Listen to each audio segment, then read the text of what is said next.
All right, so we got a spicy one this time. Sex Tips for Men by Player Mastermind. And I've got to say the title's a little misleading. yeah, it's not just some quick tips.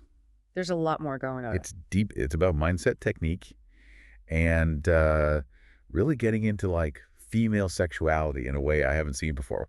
Are you ready to dive into this? Let's get uncomfortable. All right, let's get uncomfortable. Sex Tips for Men. It's fascinating how this book really reframes good sex. You know, it's not just mechanics. It's about tapping into something deeper. Yeah, and it talks about this whole thing about anxieties around penis size and performance. I feel like every guy has been there at some point. Well, it challenges you to kind of reframe that anxiety by focusing on the sensations you can create for your partner. Okay. So it's not about what you lack. It's about shifting the focus to what you can offer. I like that. Right. So it's not about size, it's about skill. Exactly. And the author introduces this idea of the mind-dick connection. Mind-dick connect. Yeah, he argues that focusing on specific arousing thoughts can actually lead to stronger erections, even when there are distractions all around you. So you're saying, like, even if you're in a crowded room, if you just think the right thoughts, things will... That's what he's suggesting. Wow. It's about harnessing the power of your mind to kind of overcome these physical limitations. Oh, okay. Right. That's pretty mind-blowing. Do you think there's really something to that? I mean, could that actually work? You know, I think there's definitely a connection between our mental state and our physical responses, right? Yeah. When you're relaxed, when you're confident, your body responds accordingly. Hmm. So why not apply that to sex? Yeah, that's a good point. Yeah. This is making me rethink my entire approach to, well, everything. Mm. But it makes me wonder, so if men are often in their heads, like, what about women? This book actually dives into female fantasies, right? Yes, and it's this idea of this hidden wild side that's really intriguing. You know, the book suggests that women have desires that they may not even be fully aware of. Wow. And these fantasies can really challenge a lot of assumptions about what women find arousing. So are you saying that men are missing out on like a whole dimension of pleasure because we're not really in tune with? Potentially. I mean, the book argues that a lot of men focus on what they think women want rather than truly understanding their unique desires. So communication is key. Absolutely, not just about fantasies, but also about how those desires shift over time. Yeah. You know, especially within a relationship. Right. And the book talks about how that sexual spark can fade if you let the other aspects of the relationship take over. Like you become best friends, roommates, and the passion just fizzles out. I've seen that happen with friends. It's a common trap. And the book suggests that even if those other aspects are important, you know, friendship, shared responsibilities, all that, you can't neglect the sexual connection. Okay. You have to actively nurture it. So how do you do that? Does the book give any specific advice? It encourages couples to schedule time for intimacy. Yeah, to create a space where they can reconnect sexually free from distractions, free from the stresses of the day. So it's not just about being spontaneous. Sometimes you need to put it on the calendar. Exactly. It's like anything else you value, you make time for it. Okay. And that can actually lead to more spontaneity because you're creating that space for desire to flourish. I like that. So we've tackled the mental game and the importance of understanding your partner. Now let's get into the toolbox. Like, what are some of the specific techniques this book recommends? Well, it gets into a lot of detail about delaying orgasm, exploring the G-spot, the power of certain positions. Wait, hold on. Delaying orgasm, isn't that like the opposite of what most guys are worried about? Right, but it's not just about lasting longer. It's about control. It's about maximizing pleasure for both partners. Okay, I'm listening. Tell me more. So he highlights positions like reverse cowgirl or kneeling missionary, suggesting that those angles can actually make it harder to orgasm. So like a built-in delay mechanism. Exactly. It's about understanding how subtle adjustments can shift the entire experience. Man, this is making me rethink everything I thought I knew about sex. All right, so we got strategic positioning. What else is in this toolbox? Well, things are about to get a little spicier. We're diving into clitoral stimulation, dirty talk. Dirty talk. Yeah. This is where it gets really interesting, right? Yeah, this is where language becomes a powerful tool for arousal. Okay. The book emphasizes understanding your partner's specific turn-ons and using words to create vivid imagery and evoke specific sensations. This is not just about saying random dirty things. You have to tailor it to your partner. Exactly, and he gets into this really cool concept of embedded commands. Embedded commands. Yeah. I never heard of that. What are those? So imagine saying something like, feel yourself getting wetter. Okay. It kind of bypasses her conscious mind and it taps into her body's natural response. Wow, that's subtle but powerful. Right. It's like you're planting a seed of arousal. Exactly. The book even suggests practicing your sex voice and getting comfortable talking about sex in a way that turns you on. Practicing your sex voice, that sounds a little awkward. It might feel strange at first, but it's about embodying the feelings and the sensations you want to evoke in your partner. It's like any other skill. The more you practice, the more natural it becomes. Okay. I'm starting to see how this all ties together. It's not just about these individual techniques, it's about a whole new mindset towards sex and intimacy. You're getting it. And that leads us to another potentially controversial topic. The book tackles squirting orgasms, or what some call female ejaculation. Ooh, yeah, that's one of those things everyone seems to have a different opinion on. Is it real? Is it just pee? What does the book say? Well, the book cites scientific studies that suggest it is a distinct phenomenon, Okay. and the fluid is chemically similar to male seminal fluid. So it's not just urine. That's what the studies suggest. However, the book also acknowledges that the fluid can sometimes contain dilute urine. So there's still some debate. But it seems like there's more to it than some people think. Exactly. And the book presents the information objectively, leaving you to draw your own conclusions. I like that approach, Right. providing the knowledge, letting people decide what they believe. It's about empowering you to have those conversations and explore your own sexuality with more awareness. I'm really starting to appreciate the depth of this book. It's going way beyond just giving tips and tricks. It's challenging assumptions and encouraging a more holistic understanding of sex and pleasure. And it seems like there's so much more to unpack before we move on. Is there anything else in this first section that really jumped out at you? You know, there's this one line that really resonated with me. The author says, sex is ultimately about pleasure and connection, not just performance. What do you think about that? I love that it takes the pressure off, right? Mhm. It's not about being some kind of sex god. It's about enjoying the experience and connecting with your partner. It's about embracing the journey together rather than focusing on the destination. This has been a fantastic start to our deep dive. But before we keep going, I have a question for you, our listener. You know, that idea of connection, it really struck a chord with me too, and it leads nicely into another fascinating point. The book makes the clitoris is way more complex than most people realize. Okay, so we all know what the clitoris is, but what's so complex about it? Well, think of it like an iceberg. You only see the tip, right? Right. Underneath, there's this whole structure called the clitoral body that extends internally. It's shaped like a wishbone, and it wraps around the urethra and the vaginal opening. Whoa, seriously? So there's a whole lot more going on down there than meets the eye. Exactly, and that's key to understanding why certain types of stimulation, like G-spot stimulation or even penile thrusting, can indirectly stimulate the clitoral body. So even when you're not directly touching the clitoris, you might still be hitting those pleasure zones. That's what the book argues, and this challenges the traditional idea of separate clitoral and vaginal orgasms. The author suggests that all female orgasms are essentially clitoral orgasms regardless of how they're triggered. That's a bold statement. I'm not sure I buy that all female orgasms are clitoral organs. Isn't there more nuance to it than that? You're right, it is a generalization, and individual experiences can vary widely, but the point is that understanding the anatomy can really change the way you approach pleasure. That makes sense. So how does this knowledge translate into actual techniques? Like what kind of advice does the book give for stimulating the clitoris? Well, the book emphasizes that direct clitoral stimulation can be incredibly pleasurable for many women, but it's about finding the right pressure and technique, he suggests, starting with gentle stroking and gradually increasing intensity based on your partner's feedback.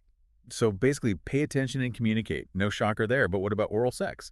Any tips on that? Lee, you've probably seen the lapping like a dog technique in porn, right? Oh yeah, that's a classic. The author actually advises against that. He says it's not usually the most pleasurable way to eat pussy. Instead, he suggests getting in close, sealing your lips around the clit, and using your tongue to lick side to side. I guess it makes sense that directly targeting the clitoris would be more effective than just, well, you know. It's about precision and focused stimulation. The book even suggests making gentle humming noises with your lips sealed around the clitoris. He says it creates an intense sensation because of the vibrations. That's a new one. I never thought about humming down there. But it's interesting how this ties back to the mind-dick connection idea. If thoughts can create physical changes in men, maybe those vibrations can create sensations in women. That's an interesting connection. The book doesn't explicitly make that link, but it makes you wonder. It definitely does. Okay, so we've talked about direct clitoral stimulation, but what about achieving orgasm through penetration? Is that even possible given this whole clitoral body concept? The book suggests it is, but it requires a deeper understanding of female anatomy and a willingness to experiment. It mentions this thing called the knees to chest effect, which I had never even considered before. Knees to chest. What's Hmm. that all about? It describes how the angle of a woman's legs can change the shape and feel of the vagina.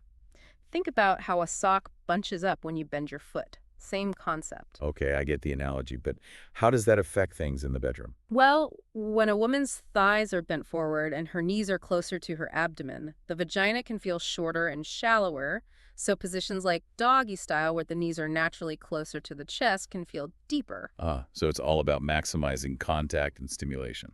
Exactly, and the author stresses the importance of maintaining a strong thrusting force during penetration to ensure the stimulation reaches the clitoral body. So you're saying guys should hit the gym and work on those thrusts? Not necessarily the gym, but the idea is to be intentional and powerful. He suggests techniques like clasping onto your partner's shoulders during missionary or hugging them close during cowgirl to increase the force. So it's about technique, not just brute strength makes sense, but we've talked a lot about physical techniques. What about the psychological aspects of female pleasure? Does the book touch on that?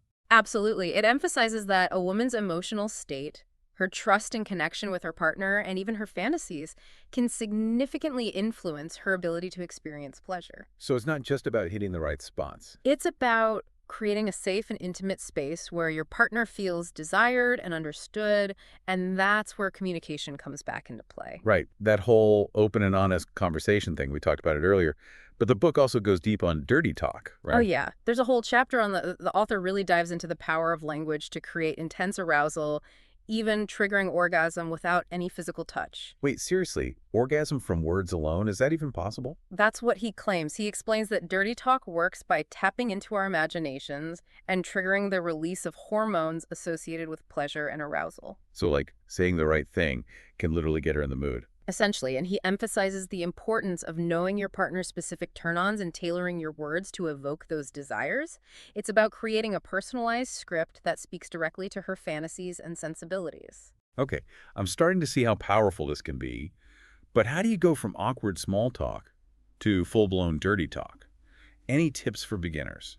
The book suggests starting slow, maybe with compliments or suggestive whispers. As you get more comfortable, you can ramp up the intensity. And what about those embedded commands we talked about earlier? Yeah. How do those work in practice? Imagine saying something like, notice how your body is starting to respond. It's subtle, but it directs her attention to the sensations she's already experiencing. So it's like you're planting a suggestion in her mind. Exactly, and as she focuses on those sensations, they can intensify. The book also emphasizes the importance of your voice tone and delivery. He recommends practicing your sex voice and finding a tone that feels both seductive and commanding. Okay, I'm definitely going to need some practice before trying that one out. But it's fascinating how much emphasis this book puts on the power of the mind, both in terms of your own mindset and your partner's. It's about recognizing that sex is a mental and emotional experience just as much as it is a physical one. This is seriously making me rethink everything I thought I knew about sex.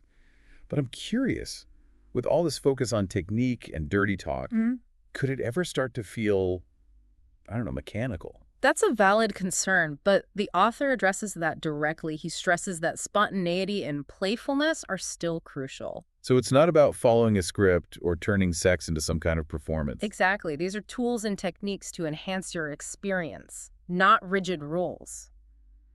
The key is to adapt to your partner's responses and find what works for both of you. It's about creating a dialogue, both verbally and physically. It's about communication exploration and enjoying the journey together. And that brings us to the final chapter of the book, which focuses on a slightly different angle. Oh, tell me more. It's about helping your partner please you. Wait, so it's not just about what I can do for her, it's also about letting her know what I need. That's the idea. The author encourages men to be more assertive and communicative about their desires. So no more playing the guessing game. Exactly. He suggests demonstrating your favorite techniques, providing verbal feedback during sex, and even suggesting specific positions or activities that you find arousing. So it's about being an active participant in your own pleasure. Really. He emphasizes that clear communication is essential for a mutually satisfying sexual experience, and it doesn't have to start at verbal communication. What else does he suggest? He encourages tapping into your partner's exhibitionist side. Oh, interesting. So like role-playing or something. That's one way to do it. It could also be about choosing lingerie, You find attractive suggesting scenarios based on shared fantasies or even incorporating toys that you're both excited to try. So it's about creating a shared fantasy and enhancing the visual element of the experience. Exactly. It's about collaborating to create a sexual experience that's both pleasurable and visually appealing for both of you. Okay, we've covered a lot of ground here. We've talked about mindset techniques, communication, and even a little exhibitionism. Hmm. What are some of the key takeaways you think our listeners should walk away with? Well, first and foremost, sex is a mental game. Mastering your mindset, overcoming anxieties, and developing confidence are crucial for achieving optimal performance and enjoyment. Right. It all starts in the mind. Secondly, understanding female sexuality is essential. It's about open communication, a willingness to experiment, and a genuine desire to please your partner. It's a partnership, not a solo mission. And finally, communication is key, whether it's through dirty talk, verbal feedback, or simply expressing your desires. Words can be incredibly powerful tools for creating connection arousal and a more satisfying experience for both of you. Those are some powerful takeaways. But before we get to our final thoughts, I want to ask our listener a question. So think about it. What really resonated with you from this deep dive into sex tips for men? Was there a particular technique that sparked your interest, or maybe a new way of thinking about pleasure and connection? Yeah, that's a great question. It's almost like we've been given this whole new toolkit for the bedroom. Yeah. But I have to admit, one thing that keeps coming back to me is that line about sex being about pleasure and connection, not just performance. Yeah, It's so simple, but it really shifts the whole perspective. it does. It takes the pressure off of achieving some kind of perfect sexual experience and allows you to focus on the joy of the journey, the intimacy, and the shared exploration. Yeah, it's like giving yourself permission to relax and actually enjoy the moment rather than worrying about hitting all the right notes. But how do we actually bring that philosophy into our relationships? It's easy to say, but putting it into practice can be trickier. I think it starts with communication, having those open and honest conversations with your partner about desires, fantasies, and even insecurities, creating a space where you both feel safe to be vulnerable and explore without judgment. So ditch the script and just be present with each other. Exactly. And remember, it's a journey, not a destination. It's about continuously learning and growing together, both sexually and emotionally. It makes me think about all the awkward fumbles and miscommunications I've had in the past. Hmm. We've all been there, right? But imagine if we could approach those moments with a sense of humor and curiosity rather than shame or embarrassment. It's about reframing those experiences as opportunities for growth and deeper connection. Instead of getting discouraged, you can laugh it off and say, hey, that didn't work. Let's try something else. That's such a healthier way to look at it, and it ties back to the idea of being more present and communicative. Yeah, So instead of just going through the motions, you're actively engaging with your partner and creating something together. exactly. And that brings us back to the author's central message. Sex is ultimately about pleasure and connection. When you prioritize those elements, everything else falls into place. And you know what? I think that's the most valuable insight we can take away from this deep dive. It's not about mastering every technique or following a rigid set of rules.